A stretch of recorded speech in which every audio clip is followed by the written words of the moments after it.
मतदान है।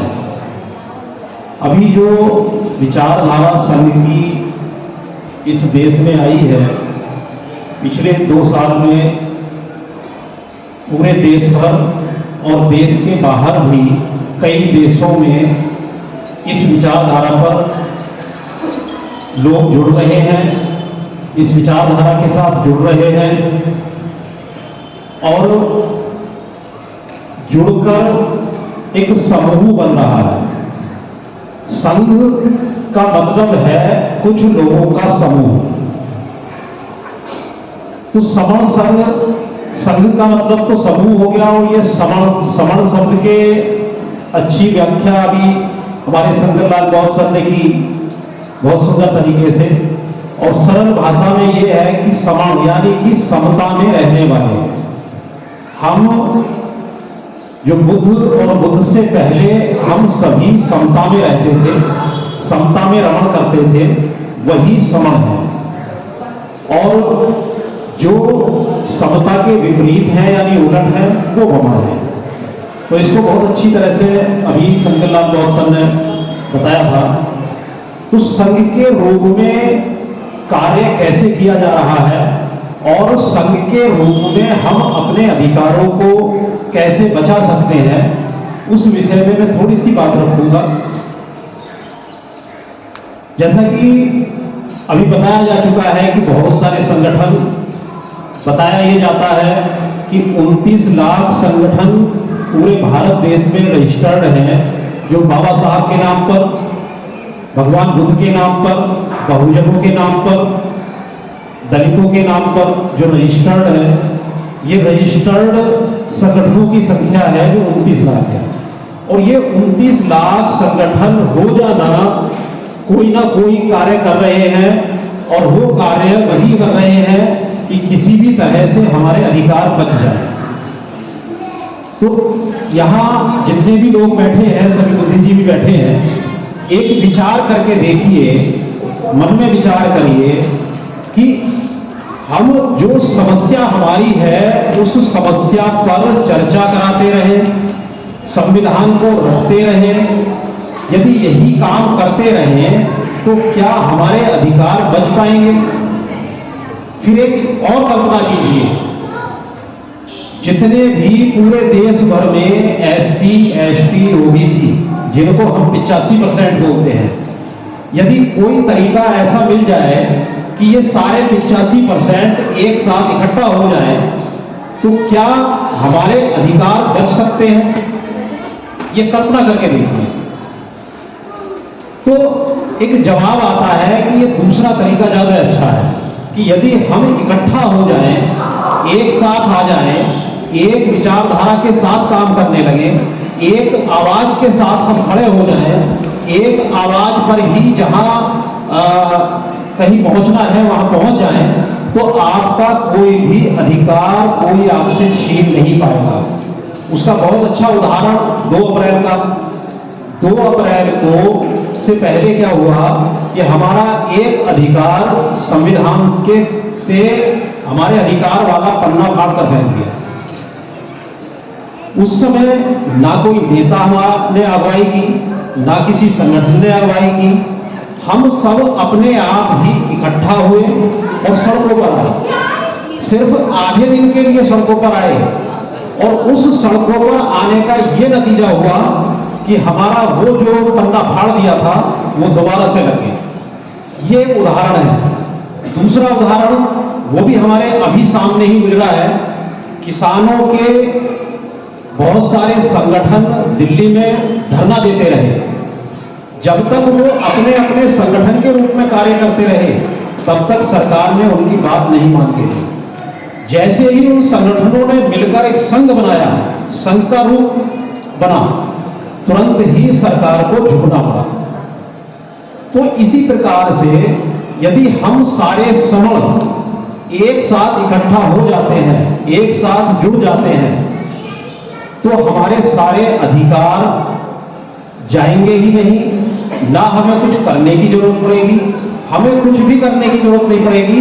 सिर्फ ये बताना पड़ेगा कि हम इकट्ठा हैं, एक ये संदेश देना पड़ेगा कि हम इकट्ठा हैं। और संघ के रूप में इकट्ठा हैं। तो यही प्रयास पिछले 2 सालों से लगातार किया जा रहा है। इसकी शुरुआत जूम मीटिंग से शुरू हुई, ऑनलाइन जुड़ते थे क्योंकि लॉकडाउन था। लॉकडाउन के बाद ऑनलाइन जूम मीटिंग पर इकट्ठा होना शुरू हुए। इकट्ठा हुए थे वीदा पीपल के रूप में। उस समय संघ नहीं था। संघ ऐसी कोई मंशा से भी इकट्ठा नहीं हुए थे कि कोई संघ बनाएंगे या इस तरह की अवधारणा आएगी। वीदा पीपल के रूप में लोग आते गए और ये संघ का रूप बनता गया। लोगों के विचार आते गए, सामूहिक निर्णय होते रहे और ये आज निर्णयों का ये रूप संघ के रूप में हमारे सामने है। अभी मैं बताता हूं संघ में काम कैसे किया जाता है, संघ काम कैसे करता है। अभी जैसे कि शंकरलाल गौर जी ने बताया था कि यहां पर 2 तरह के मेंबर होते हैं संघ में। संघ की मीटिंग होती है, लोगों को जो आज कॉन्सेप्ट ये बताया जा रहा है इसी तरह से ये कॉन्सेप्ट बताया जाता है।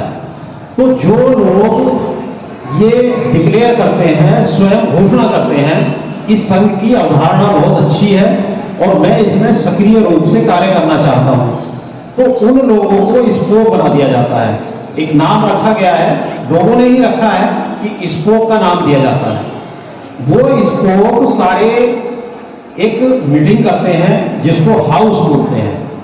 एक सदन लगता है, हाउस लगता है उन्हीं स्पोक का।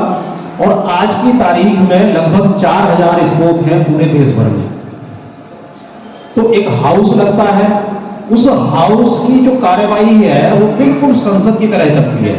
एक सभापति चुन लेते हैं केवल उसी समय के लिए, कोई परमानेंट यहां पर कोई पद नहीं होता है, कोई पदाधिकारी नहीं होता है। सिर्फ उस हाउस के संचालन के लिए एक सभापति का चुनाव कर लेते हैं और वहां बहुत सारे लोग जिनके मनों में बहुत सारे प्रस्ताव हैं कि ऐसा होना चाहिए, ये होना चाहिए, ऐसा होगा तो ज्यादा अच्छा होगा, वो इसको अपने अपने प्रस्ताव लाते हैं। उन प्रस्तावों पर सारे लोग चर्चा करते हैं और चर्चा करने के बाद जिस पर सबकी सहमति बन जाती है वो नियम बन जाता है।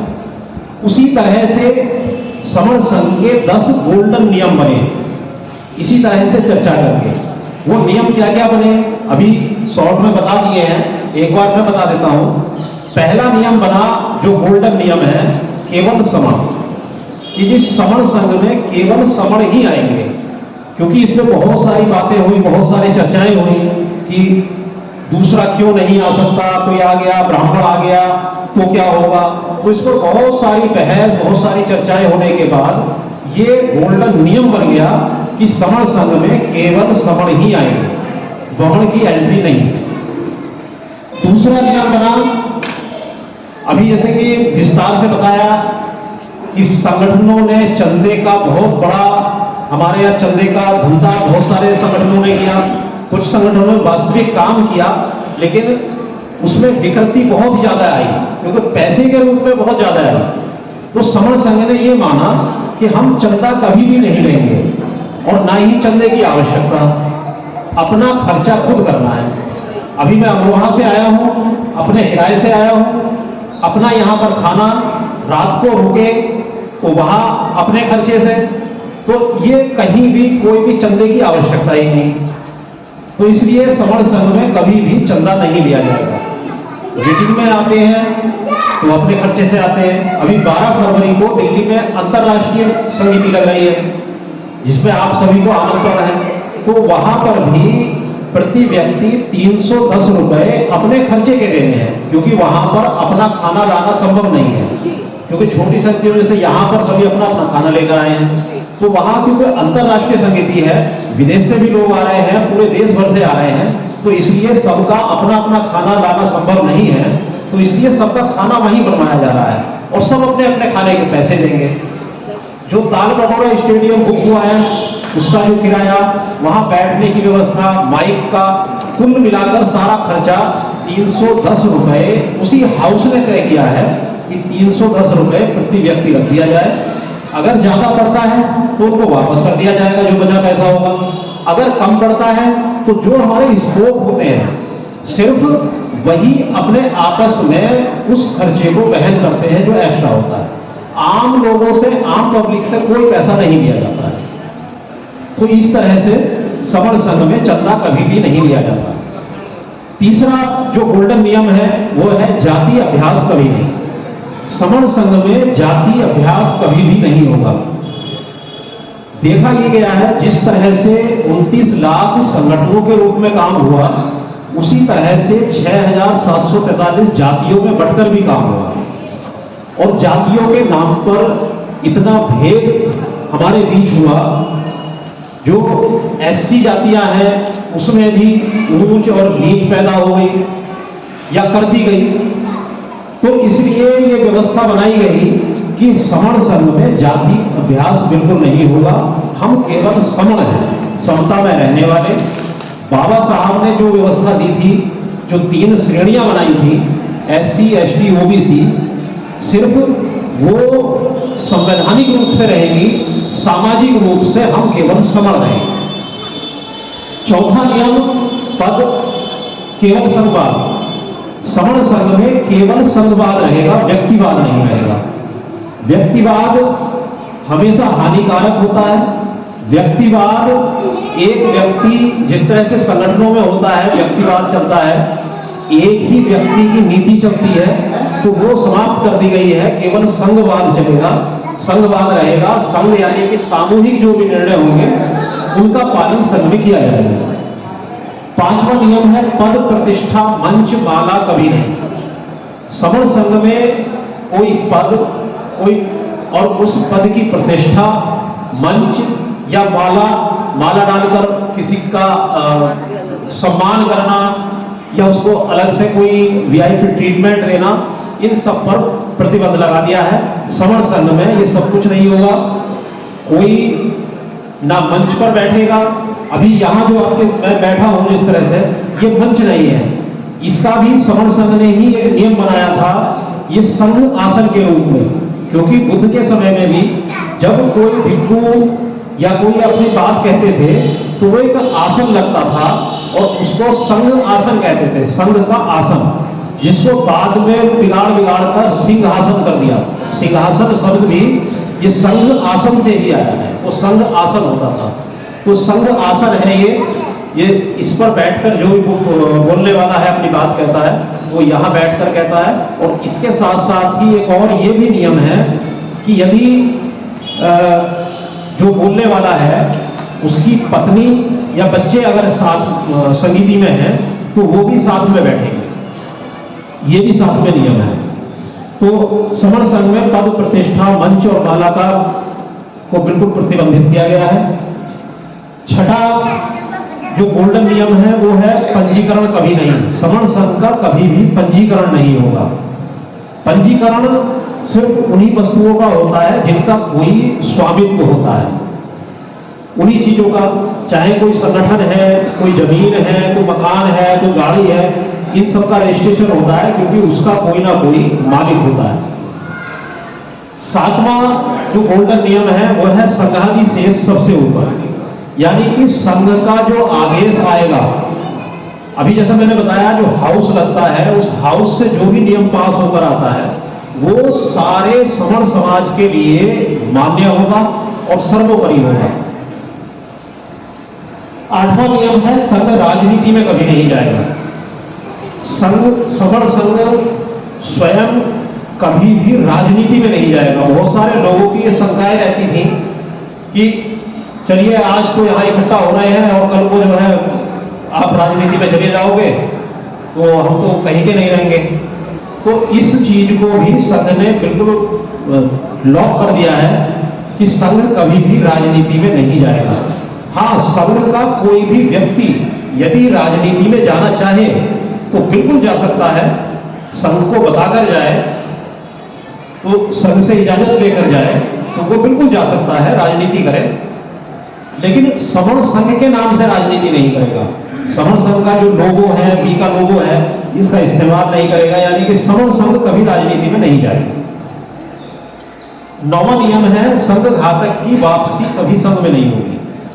यानी कि संघ घातक ये संघ के साथ जो भी घात करेगा, यानी कि संघ को तोड़ने का प्रयास करेगा, संघ को बदनाम करने का प्रयास करेगा, या संघ के साथ ऐसा कोई बर्ताव करेगा जिससे कि संघ को नुकसान होने की संभावना है, तो उसको वो अगर संघ से बाहर जाता है, उसको संघ से निकाल दिया जाएगा। और कभी वो अपनी भूल सुधार करना चाहे तो उसकी कभी भी संघ में वापसी नहीं होगी। इसको इस तरह से माने जैसे कि पंचायतें होती हैं, अभी यहां बाहर भी देखा मैंने, मोहल्ला कमेटी बनी हुई है, पंच कमेटी, तो इस तरह से तो कमेटियों में कई बार क्या होता था, जब कोई ज्यादा उपद्रवी कोई व्यक्ति होता था तो उसका हुक्का पानी बंद करना कर देते थे। तो ये हुक्का पानी बंद करना है, उसका समण समाज से हुक्का पानी बंद हो जाए। और 10वां जो नियम है, जो इन गोल्डन नियमों का 10वां नियम है, वो इस बात की गारंटी है कि ये जो 1 से लेकर 9 नियम है, इन 9 नियमों पर लॉक लगाया गया है, ताला लगाया गया है कि ये जो 1 से 9 तक नियम है ये संघ का आधार रहेंगे, संघ का जो बेसिक है वो रहेंगे, और ये ना कभी अमान्य किए जाएंगे और ना कभी बदले जाएंगे। तो इस प्रकार से ये नियम संघ ने बनाए हैं, एक समूह ने बनाए हैं, तो ये नियम हम सभी को मानने होंगे। तो इस प्रकार से संघ कार्य कर रहा है। और ये जो गोल्डन रूल है ये एक तरह से ऐसे समझे जैसे कि भारत का संविधान की प्रस्तावना है, उद्देशिका जो हमने स्टार्टिंग में पढ़ी थी, तो ये भी एक समण संघ की एक प्रियम्बल है, उद्देशिका है। तो इसी के आधार पर समण संघ चल रहा है और इसी के आधार पर समण संघ चलता रहेगा। तो मैं बस इतना ही कहना चाहूंगा और ये आह्वान करना चाहूंगा कि समण संघ में जुड़े, संघ में जो सक्रिय रूप से कार्य करना चाहते हैं वो घोषणा करें कि हम समण संघ में काम करना चाहते हैं। और काम सिर्फ एक है, काम भी कोई विशेष नहीं है, और हर आदमी, हर बहन, हर भाई, हर कोई कर सकता है। सिर्फ जुड़ना है और जोड़ना है, संघ की विचारधारा बतानी है और संघ के साथ जोड़ना है। जुड़ना और जोड़ना, सिर्फ ये काम, और यही हमारा उद्देश्य है। कई बार एक प्रश्न पूछते हैं, ये तो बात ठीक है, जुड़ना और जोड़ना तो ठीक है, लेकिन जुड़ना या इकट्ठा होकर हम करेंगे क्या? तो उसका फिर मैं बता देता हूं, जिस दिन हम इकट्ठा हो गए उस दिन हमें करने की कुछ भी जरूरत नहीं पड़ेगी। हम ये संदेश जिस दिन देने में कामयाब हो गए कि हम इकट्ठा हैं, तो आपको कोई परेशानी नहीं आएगी। आप जो केंद्र में या राज्य में सत्ताएं चल रही हैं वो आपके पास आएंगे, आपसे पूछेंगे कि आप बताइए कौन सा अधिकार आपको चाहिए। क्योंकि भारत का जो संविधान है, संविधान में जो सबसे ज्यादा महत्व दिया गया है और जो स्टार्टिंग भी हुई है वो है वी द पीपल, यानी कि हम लोग, हम भारत के लोग। तो हम जिस दिन ये जितनी भी शक्ति, चाहे राजनीतिक शक्ति है, आर्थिक शक्ति है, सामाजिक शक्ति है या व्यापारिक शक्ति है, जितनी भी शक्तियां हैं वो हम सब में ही निहित है, यानी कि वी द पीपल में निहित है। और ये वी द पीपल से ही शुरू होता है। तो हम वी द पीपल इकट्ठा हो जाए, तो यही आह्वान समण संघ कर रहा है कि हम जितनी जल्दी इकट्ठा हो जाएंगे उतनी जल्दी जीत जाएंगे, जितनी जल्दी जुड़ जाएंगे, जितनी जल्दी इकट्ठा हो जाएंगे उतनी जल्दी हमारे अधिकार बच जाएंगे। संगम नमामि, जय भीम, नमो बुद्धाय।